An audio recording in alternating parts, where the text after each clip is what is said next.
UP के उपचुनाव के प्रचार का आज आखिरी दिन है, लेकिन जंग 2027 विधानसभा चुनाव की है। उपचुनाव की बात करें तो अखिलेश यादव और असदुद्दीन ओवैसी मुस्लिम वोटर्स को रिझाने में लगे हुए हैं। प्रचार प्रसार का दौर बेशक आज थम जाएगा, लेकिन आखिरी कड़ी में जोरदार वार करने की दोनों ही फिराक में हैं। ऐसे में अखिलेश यादव से लेकर असदुद्दीन ओवैसी तक चुनाव प्रचार करते हुए नजर आएंगे। यूपी के उपचुनाव में AIMIM 3 विधानसभा सीटों पर चुनाव लड़ रही है। समाजवादी पार्टी के मुखिया अखिलेश यादव और AIMIM चीफ असदुद्दीन ओवैसी आज उत्तर प्रदेश में चुनाव प्रचार के लिए उतरेंगे।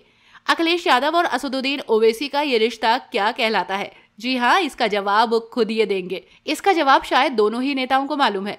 उसी रिश्ते को पूरी शिद्दत से निभाने अखिलेश यादव और ओवैसी आज चुनाव प्रचार में होंगे।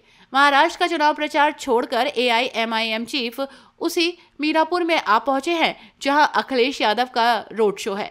किस्मत का भी क्या कनेक्शन है देखिए कि सपा सुप्रीमो अखिलेश यादव की चुनावी सभा 16 नवंबर को तय थी, लेकिन मौसम खराब होने के कारण अखिलेश का हेलीकॉप्टर उड़ नहीं पाया।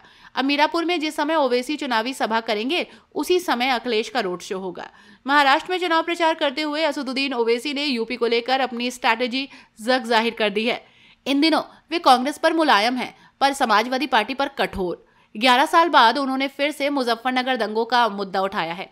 महाराष्ट्र के औरंगाबाद में चुनाव सभा में उन्होंने अखिलेश यादव पर कई आरोप लगाए। उन्होंने कहा कि दंगों में अखिलेश ने मुसलमानों को उनकी किस्मत पर छोड़ दिया था। तब अखिलेश यादव ही यूपी के मुख्यमंत्री थे। दंगों के बाद ओवैसी ने भी मुजफ्फरनगर का दौरा किया था। अखिलेश पर तंज कसते हुए ओवैसी ने कहा था, मुसलमान समाजवादी पार्टी के लिए बस वोट बैंक है।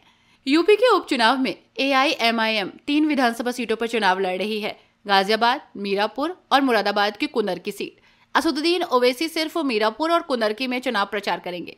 इन दोनों विधानसभा सीटों पर मुस्लिम वोटरों का दबदबा है। कुनरकी में 65% मुस्लिम वोटर हैं। पिछले विधानसभा चुनाव में इस सीट पर ओवैसी की पार्टी को करीब 14,000 वोट मिले थे। मुसलमानों का असली नेता कौन है, कौन सबसे बड़ा नेता है, असली मुद्दा उनका क्या है, यही सवाल इस समय फिजाओं में घूम रहा है। ओवैसी कहते हैं कि अखिलेश यादव मुसलमानों का वोट लेते हैं, पर सत्ता में हिस्सेदारी नहीं देते। उनका आरोप है कि समाजवादी पार्टी में मुसलमान बस दरी बिछाते हैं, विकास के नाम पर वो कोसों दूर हैं।